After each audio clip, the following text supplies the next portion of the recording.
This is video 2 for you, I said, and this simulation, I'm just going to read, is designed to be able to be a physical replacement of what we do live with companies. Okay, if you cannot do it physically, it's not allowed. That's the one rule. Another rule is no sub-assemblies allowed. People try to make sub-assemblies. The supplier delivers parts as requested. So think about how you want parts delivered for day 2. But day 1 is set. We locked this in yesterday.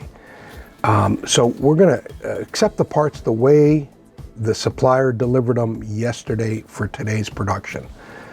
Okay, the supplier delivers as requested. However, there must be a space between the parts that are delivered. So I don't care what the alignment is, as long as there's some space between the parts. Okay. All parts must be assembled.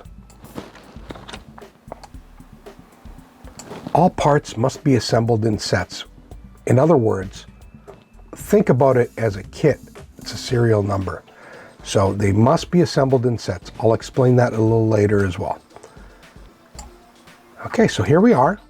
Next step is watch this video right here.